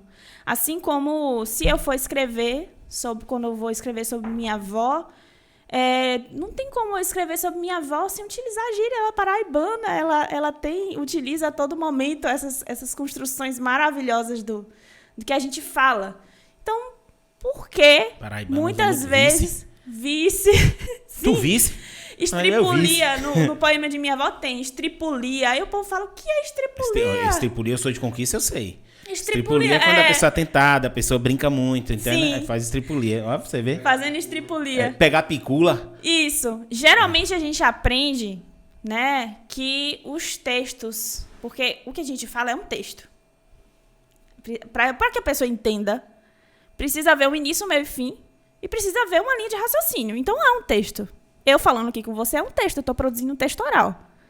Mas as pessoas geralmente querem distanciar o texto oral do texto escrito, justamente por essa questão do antigo, que falava que não, o texto escrito, os textos religiosos tinham que ter toda uma regrinha, tinha que ter tudo isso, falar de temas específicos, etc. ABNT. Quase uma ABNT. Quase uma ABNT da literatura. E isso também é só uma estratégia de diminuir. Sinto muito, mas não está funcionando, porque cada dia mais tem surgido mais autores com potencial imenso mas isso de não escrita. Mas isso não é o que a gente fala de licença poética, a galera não está usando muito isso. Licença poética, sim, também. Entendeu? Mas Porque... antes da licença poética, era utilizada mais no contexto de vou utilizar essa palavra tem um significado, aí eu vou colocar aqui. Usa muito para música, licença poética. Porque o verso, a estrofe, ela tem que compor a rima ali, e aí o cara usa você vê, entendeu? Um negócio assim. É tipo um vale-erro licenciado. Exatamente. Assim, né? É isso mesmo. Até isso, né? Que a gente pensa, não, é como se fosse uma permissão para eu errar. Gente, eu não tô errando. Eu tô utilizando a palavra da forma que eu quero. Assim como eu utilizar o minúsculo, eu estou utilizando o minúsculo porque eu quero. E eu utilizo o minúsculo, além de ser uma forma de transgredir a norma escrita, etc., porque nos textos orais, eu quero que a minha poesia, o que eu produzo, seja como uma conversa. Que quem lê se identifique. Eu acho que nenhuma poesia cresce se não for por identificação. E os textos orais são transcritos em minúsculo. Por isso que eu escrevo em minúsculo. Mas eu já escutei diversas pessoas dando feedback negativo. Falando assim, mas você não é de letras? Por que você não tá escrevendo tudo errado? Eu falava, vai cagar. O que eu quero. É meu livro, eu escrevo do jeito que eu quero. E não é. Isso não diminui a qualidade da minha produção. Na verdade, você passa a mensagem do mesmo jeito, né? Exatamente. Eu acho que, na verdade, o sucesso dessas redes, desses livros e tudo mais, se deve a essa questão da identificação. Assim como você se identifica pela literatura geek, não sei se pronuncia assim, geek. Geek. E gosta, né, dessa questão de aventura, da fantasia, etc. E você busca consumir isso. A saga do herói, essa visão toda. Eu seria mais pra magia. Eu gosto mais do Harry Potter da vida. Li tem muitos anos, mas seria mais assim. Harry Potter, Nárnia. Nossa, Nárnia eu li. Nárnia é maravilhoso. Meu livro, assim, nossa. Mas inclusive, quero reler. Pergunta pessoal. Quando você lê o livro e assiste o filme... Não faça essa pergunta, não. Eu faço, porque assim, me irrita. E assim, eu li a saga Crepúsculo toda. Eu sou meio assim de pegar. Porque assim, é como a minha área é comercial e é muito agressiva essa parte comercial. Eu comecei a ler coisas fora, entendeu? Justamente para sair um pouco dessa parte Sim. administrativa, vendas, loucura, meta, Sair da cobrança. realidade, Sair realmente. da realidade. E aí eu li aquela saga Crepúsculo. Eu ganhei. Saga toda. Quatro livros. Quatro livros. E aí você lê, você imagina que como é uma storytelling, é uma história. Você vai imaginando o rosto das pessoas, você vai criando aquele cenário, você vai, principalmente em livros que descrevem muito uma cena. Então você Sim. vai, quando você assiste o filme e vê que cortaram um monte de parte, e vê que o povo não é nada daquilo que você pensou, mas me dá um nervoso. Olha, eu costumava ficar muito revoltada. Até o dia que eu fiz um curso, na UESC, inclusive, de legendagem. Porque uma das coisas, em segundo lugar, que me revoltava mais era quando eu ia assistir um filme e aí eu via que fulano tava falando alguma coisa e na legenda tava outra, principalmente xingamento. Eu não entendia por que tira o xingamento. Isso aí não faz sentido nenhum. O cara falou uma coisa e tá falando outra. Só que no curso de legendagem, eu entendi que existem muitas coisas por trás, existe um tempo de leitura, o olho, né? Tudo isso é calculado. E existem muitos processos. E cada empresa de legenda também vai autorizar determinadas palavras. E por isso as legendas são tão diferentes. E geralmente as legendas independentes têm o palavrão e, por exemplo, as oficiais não têm. No caso de adaptação do filme, eu acho que o que acontece é que a gente não entende que é outra obra. É outra coisa. Geralmente a gente quer que seja igual. E eu entendo que a gente quer que seja igual. Porque eu, principalmente, quando eu vou ler, eu vejo o filme e falo, nossa, eu vou ver aquele personagem, como visualizei. Mas, cara... Frustra. A gente tem que entender, realmente é difícil. Eu reconheço que é difícil e já passei muito ódio por isso. Mas a gente tem que entender que é outra obra. Ela só é uma inspiração daquele livro. Mas é uma adaptação. É uma adaptação. É uma adaptação. Justamente. Entendeu? Às vezes é uma adaptação bem tosca. Mas ainda assim, é uma adaptação. Esse lance da adaptação, eu ainda... Me deixa com raiva, mas eu compreendo. Porque, por exemplo, quando você lê muito quadrinho, eu leio muito quadrinho, então que você vai para a série ou para o filme, às vezes é completamente diferente. A heroína do quadrinho... Era uma mulher que tinha esses poderes. A do filme é um homem que tem poderes completamente separados. Você fala, gente, peraí, o que está acontecendo? Sim. E aí você começa a entender que tem muita coisa por trás, a adaptação. Adaptação. E, inclusive, existem também as opções do diretor, da equipe questões envolvida. comerciais também. Eu acho que isso aí é que porque você coloca uma obra igual a do quadrinho, o cara pensa, se eu já li o quadrinho, eu vou ver pra quê no filme? Então vê alguma coisa diferente, entendeu? Aí vem a adaptação. Exato. Mas eu acho que o comercial também puxa muito no lance dessas adaptações dos autores, de falas, Hoje, por exemplo, você vê um Oscar da vida, que filmes que... E aí eu acho importante... Filmes que nunca ganhariam Oscar... ganhando. Aí eu tenho 2 pontos. Eu concordo, entendeu? No seguinte sentido, que entenda, você ser engraçado, você é uma pessoa engraçada. Indifere se você é negro, branco, latino, asiático, você é engraçado. Mas você estar no filme porque você é negro e você precisa ser engraçado, aí eu já não concordo. Por quê? Porque não é engraçado. Tá entendendo? Você querer forçar uma coisa. O Oscar foi basicamente isso que aconteceu. O Oscar forçou o politicamente correto total do mundo. Na verdade, reparação, né? Porque o Oscar sempre foi considerado como um rolê racista, não sei o quê, que não considerava, não. Então, foi uma forma de reparar e que não funcionou, no caso. Funcionou, porque pegou muito pesado. Entendeu? Tipo assim, filmes que não ganharia de jeito nenhum um Oscar, ganharam. Beleza. Aí meu ponto eu acho correto trazer esses filmes para o debate. Eu acreditaria no Oscar melhor, entendeu? Por exemplo, se a votação não fosse feita por um júri específico da academia. Sim. Entendeu? Se fosse feito pelo povo mesmo. Entra aí na Sim. internet e vota. Sim. Entra aí na internet e vota. Tá entendendo? Aí eu acreditaria no Oscar, porque ali tem muita coisa política por trás. Entendeu? Você viu nesse Oscar agora. Mas é isso que eu tô dizendo, eu concordo, porque esses filmes têm que ser divulgados e tem que ser, a galera tem que assistir até para dar uma opinião e eles têm que estar nesse meio, mas eu não concordo com o jeito que foi feito, porque eu acho que força muita barra. É porque assim como na música, existem cantores que produzem músicas não porque gostam daquele gênero, e sim porque sabem que vai vender e dar dinheiro. Na questão do filme, mesma coisa, a questão comercial.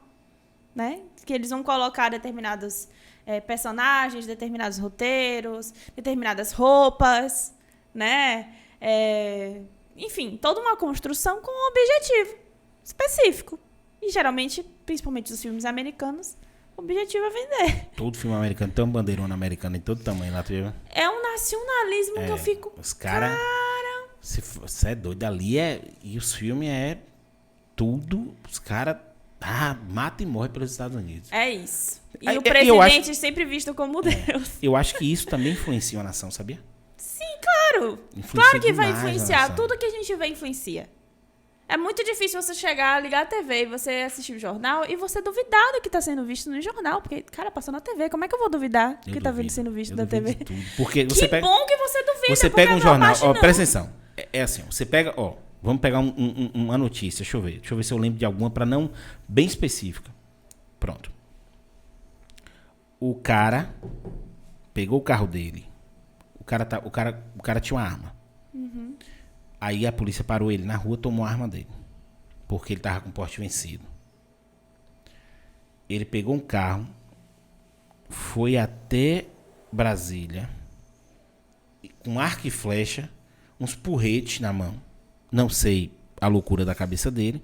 E ele invadiu o espelho d'água do Supremo Tribunal Federal. Superior Tribunal Federal, o STF. Diz ele que ia matar os ministros. Uhum. Globo dando a notícia. Apoiador de Bolsonaro invade espelho d'água do STF para matar ministro. SBT dando a notícia. Como é que foi, gente? Tipo assim, o cara... A mesma notícia com filtros diferentes. Mas a chamada que mata, porque depois ele não se retrata, ninguém se retrata mostrando. Não, mas o objetivo é não se retratar Exatamente. Aí, ó do SBT. O SBT tá apoiando o presidente, né? Porque o filho Sim. O genro de Silvio Santos é do ministério, tá recebendo a grana do caramba. Eu suponho, viu? Pra não tomar processo. A gente é pequenininho, ninguém vai dar processo na gente ainda não. Aí, repara. Quando você crescer, o povo vai retomar esse vídeo. STF, mas eu tô falando... como é que é? Fala... tem uma palavra que você... Supostamente. Essa palavra anula tudo. Sim. Olha a notícia do SBT. STF faz tanta coisa errada que as pessoas estão tentando invadir o STF para matar os ministros. Aí você fala, peraí. Como é que é isso? Tá entendendo? Assim, um colocou o STF como culpado, o outro colocou o presidente como culpado. Eu gosto do jornalismo opinativo. Eu gosto. O cara dá a opinião dele ali, mas primeiro lê a notícia. Uhum. A notícia é: homem invade espelho d'água do STF e tenta para tentar agredir ministro. Uhum. Acabou isso. Não existe mais isso. Aí vem a mídia. A mídia ela não entendeu ainda o cenário que está acontecendo. Eles estão entendendo. Eles começaram a entender agora. Há um ano atrás eles começaram a entender. Tanto que eles estão tentando arrastar a internet para dentro da TV.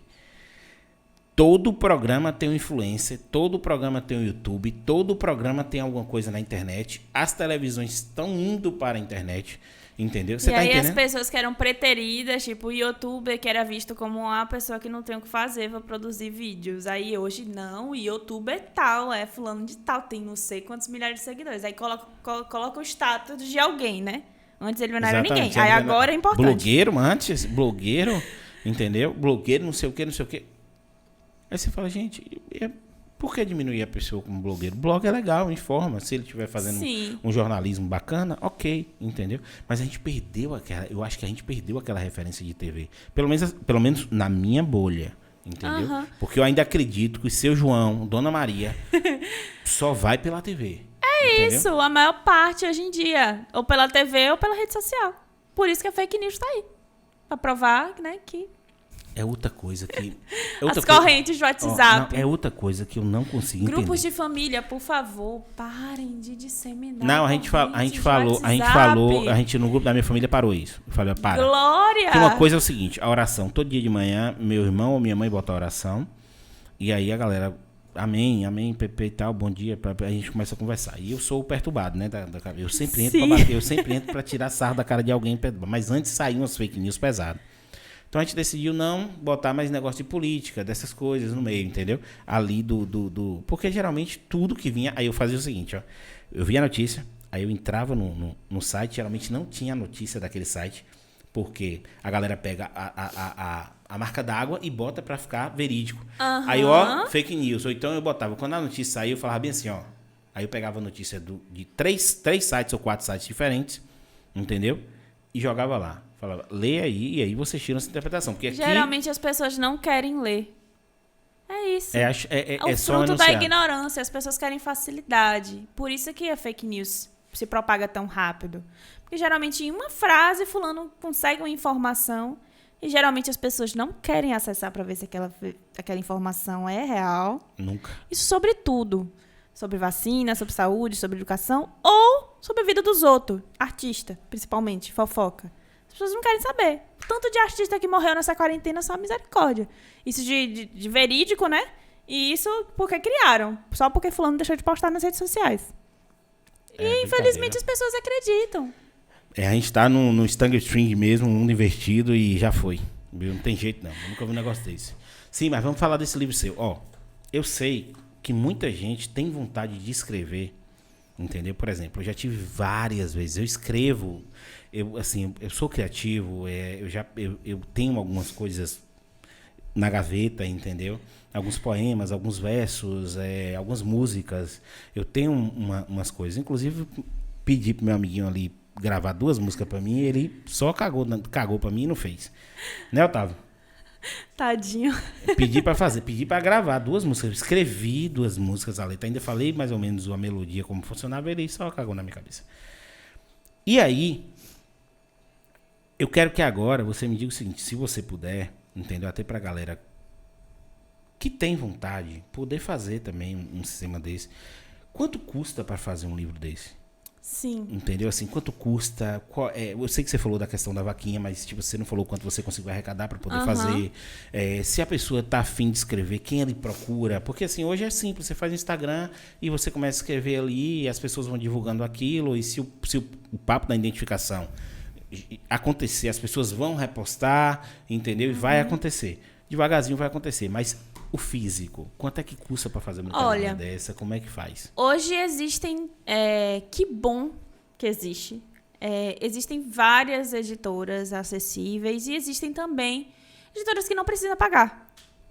Editoras independentes que você manda seus textos. Mas nessa modalidade dessas editoras independentes, você também não recebe nada. Porque o objetivo é divulgar seu trabalho. Então, o custo que eles teriam, né, na venda dos livros seria para ressarcir, né, o valor que foi investido. Então, existem editoras dessas pequenas, né, que não cobram para autores independentes. Então, você manda seus textos, eles passam por um processo, né, de revisão, de aprovação. Se for aprovado, passa, né, para... processo de ver a diagramação do livro, etc. E existem editoras que são independentes, que abraçam esses autores menores, que nunca foram publicados como eu tinha sido, né? Que são custos variados. Por exemplo, existem editoras que você, com R$500, consegue publicar um livro. Mas existem editoras que fizeram proposta para mim de R$6.000. Para publicar? Para publicar esse mesmo livro. Tá doido. Então... eu aconselho para quem está começando pesquisar, não tem para onde fugir. Nesse caso, eu pesquisei e acreditei no trabalho dessa editora, porque era que eu via que faria um trabalho de ilustrações que eu queria ter no livro, de diagramação que eu queria que tivesse no livro. Então, tudo isso foi importante para decidir, né, por essa editora. E o valor que eu consegui arrematar na vaquinha, né? Que não foi vaquinha, na verdade, funcionou mais como uma pré-venda, no meu caso, porque a plataforma que eu escolhi foi o Catarse. Ia depender do valor que a pessoa doasse, ela já receberia o livro físico. Foi esse jeito que eu escolhi. Mas tem gente que só escolhe a vaquinha mesmo, a pessoa doa e depois teria que comprar o livro, né? No caso, se eu não me engano, eu não me lembro bem, mas eu consegui R$1.500. Foi algo assim. Para a publicação do meu livro, foi R$1.300 da editora. Então... A tiragem de quantos livros? A tiragem de 80 livros. Para e-book, né? E o livro físico. Mas tudo isso precisa ser pesquisado, você precisa ver, né, as editoras, os trabalhos de ilustração, se cabe na sua proposta, se não. E existem as editoras também, que, como a Wiclap e a Amazon estão fazendo agora, que você manda seus textos e que você pode publicar sem pagar, né? Sem precisar de um investimento. Você decide na própria plataforma qual o valor que você quer que seja vendido o seu livro e eles fazem a impressão. Qual é a diferença? É que com a editora, você já tem o registro do seu escrito. Então, por exemplo, esse código de barras, o registro do meu nome, tudo isso a editora já faz para você. Nesse caso das editoras independentes, você não teria isso.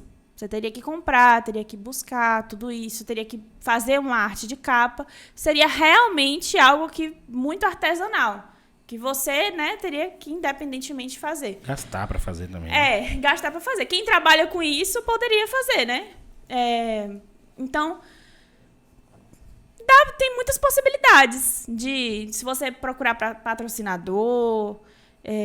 Eu consegui patrocinador, que foi a Camaleão Canecas, que forneceu canecas para mim, para agregar, né, no financiamento coletivo. Então, eu tive diversos kits para as pessoas escolherem, com um livro, com marca-página, um livro com uma caneca.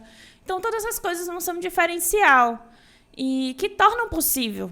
Né? É possível publicar. Antes era visto publicar um livro, nossa, uma coisa impossível. É elitizado demais. O texto tem que ser muito bom. Ainda é elitizado porque o preço eu ainda acho que deveria ser menor. Porque autores, por exemplo, que têm muito talento e que não têm condições ou que acham que a vaquinha nunca vai funcionar pela quantidade de seguidores, etc. Porque isso é muito relativo, né? Como eu falei, a maior parte das pessoas que compraram no meu livro eram de fora, não eram daqui.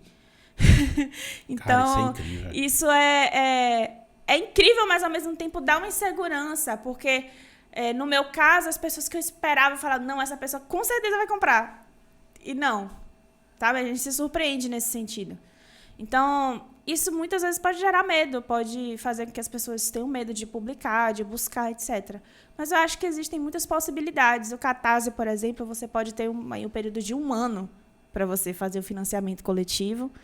E nesse período você faria divulgações, etc. Eu acredito que 1 ano é super possível, a depender do valor, né, da editora que você selecionar para publicar seu trabalho. Ou, no caso, se você publicar de forma independente, mas quiser pagar, por exemplo, um ilustrador para fazer a capa.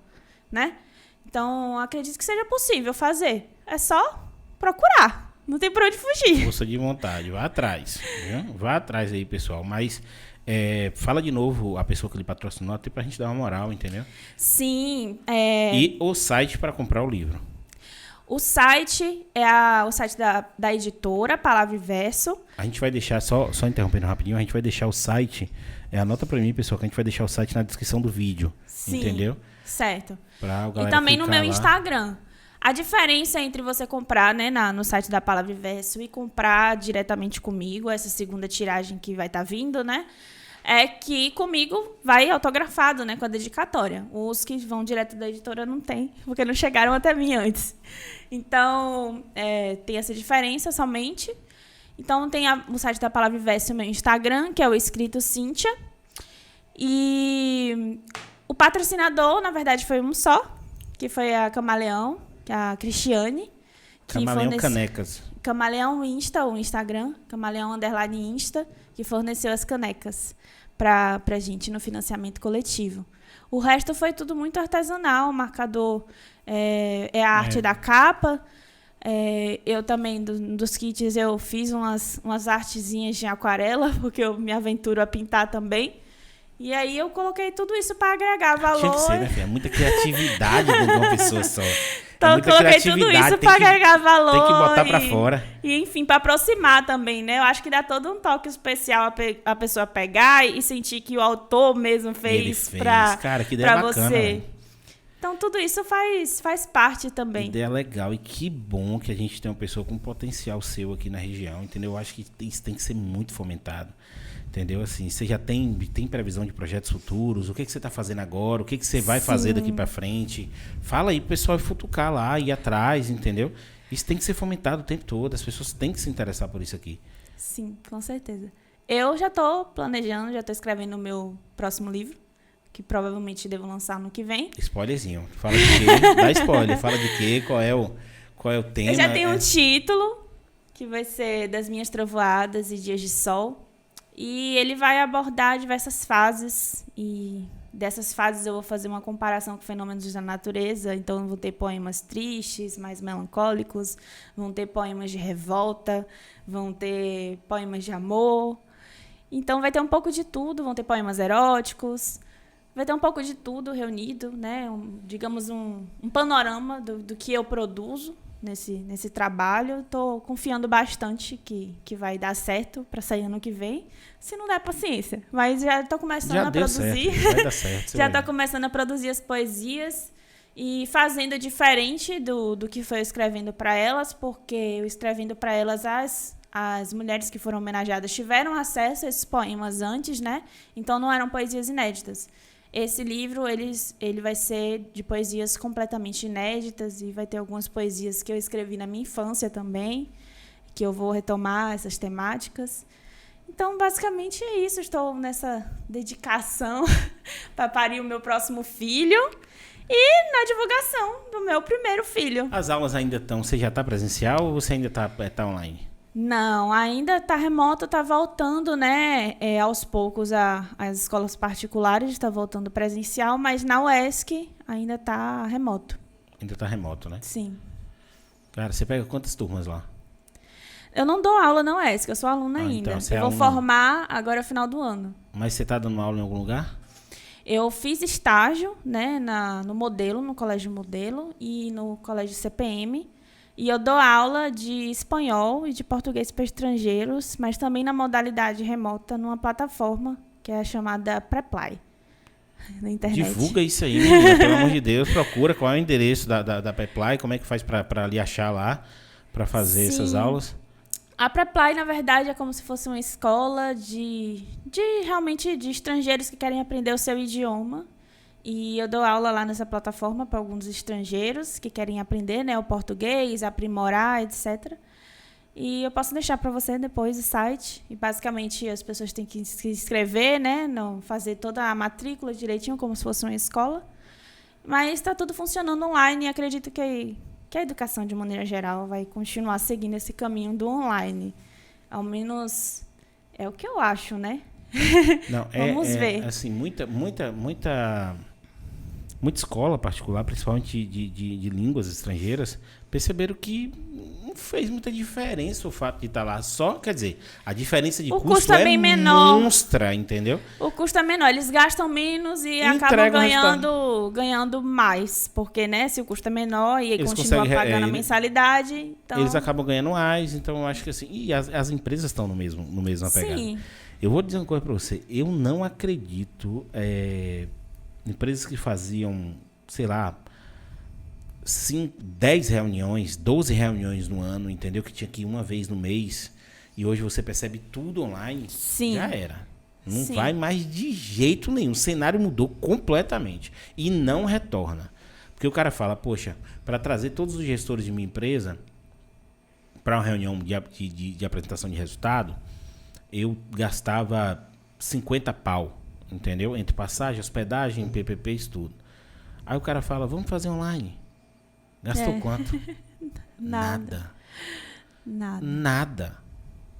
Aí o cara Só o Wi-Fi. Aí o cara fala, já pagava a mensalidade. E o cara fala, peraí, Por que eu não tava fazendo isso antes, entendeu? Sim. Foi a única coisa que aconteceu na pandemia que eu acho que não vai mudar. Eu acho que se mudar vai ser assim do formato híbrido, né? Que está acontecendo em alguns lugares, de ter uma semana presencial, outra semana em formato remoto. O que me entristece, porque particularmente eu prefiro dar aula presencial. Olhando no olho. Olhando no olho. Eu sou uma pessoa muito afetuosa, eu gosto de estar perto, calor humano, abraçar, etc. Uma das depressões dessa pandemia foi principalmente isso. Mas são coisas que a gente precisa se adaptar, né? E eu espero que essas adaptações sejam sempre para melhor. Eu, pelo menos, quero acreditar que seja sempre para melhor. Mas realmente acho que vai estar incluindo mesmo na educação. Não tem mais como você dissociar. Querer que o aluno não queira rede social, não queira celular. Essas coisas precisam ser consideradas, precisam ser vistas, precisam ser discutidas, precisam ser trazidas para a sala de aula. Que tipo de ferramentas a gente vai trazer. E como inovação, né, no caso, e repensar, no caso da escola pública, que tipo de acesso que o aluno vai poder ter, né, nesse caso. Porque ainda existem alunos que não têm celular, e se têm acesso a celular, não têm acesso à internet de qualidade para assistir às aulas. E todas essas questões, né? Mas vai dar certo, vamos ter esperança. Vamos ser otimistas, né? Para não precisar mudar de país. É isso. Vamos ser otimistas, porque senão se a gente ficar sempre o tempo todo pessimista, é melhor pegar um voo e ir embora para os Estados Unidos, Europa, porque lá é um pouquinho, pelo menos lá, o pessoal pensa um pouco na população, os políticos pensam um pouco na população e fazem as coisas acontecerem. Você vê seu imposto sendo revertido em coisas, entendeu? Sim. Então, assim, Como a pandemia, ela foi não solucionada, né, mas estratégias, né, fizeram com que as mortes diminuíssem, a vacina chegasse de maneira mais rápida, né? Tudo isso entristece, né? A gente não ter tido acesso dessa forma, mas vamos ver aí. Eu tinha uma relutância, mas muito grande, em usar essa palavra genocida. Eu relutava porque banalizou também o fascista, o comunista. É assim, se você é... eu sou liberal, eu gosto do livre comércio, acredito que o Estado mínimo e eficiente ele é muito melhor, porque sobra grana para investir na população. Fascista! Aí você fala, por quê? Aí você fica assim, por que eu sou fascista? Você fala, eu acredito em renda mínima, eu acredito que esses programas sociais de renda mínima... Comunista! Aí você fala, gente... Pera aí, eu não sou uma caixinha de bombom, não. Eu posso pegar na prateleira, pegar na outra e montar o meu combo, entendeu? E aí, banalizou muito as palavras. Porque, assim, quem fala isso realmente não sabe a história, o que é um fascismo. Não sabe o significado, geralmente, né? Não sabe que o fascismo matou muita gente, não sabe, tá entendendo? O comunismo matou muita gente. Chega da preguiça desse povo. Mas a palavra genocídio eu ficava, mas chegou num determinado momento que você fala... Isso. A etimologia da palavra, o significado, ela se aplica muito nesse cenário. Entendeu? E você fala, caralho, não tem pra onde correr. O cara é genocida. É isso. Entendeu? Mas é isso aí, filha. Mais um beijo pra... Ei, beijo pra Geisa. Pera aí, mandar um beijo pra Geisa. Mandar um beijo pra Geisa falando, Geisa, valeu, viu? Conversa super top aqui, viu? Com sua não é nem vizinha, né? Mora na mesma casa. É prima. É prima, mora na mesma casa. Mas você quer falar mais alguma coisa? Mandar um beijo mais pra alguém? Fica à vontade, o palco é seu. Não, eu quero agradecer pela oportunidade, pelo espaço de conversa realmente, né? Divulgar meu trabalho e também refletir, é sempre importante. E que a gente espalhe, né? Realmente literatura, espalhe poesia, incentive. Espero que essa conversa... para quem assista, sirva disso, né? Como reflexão, como incentivo.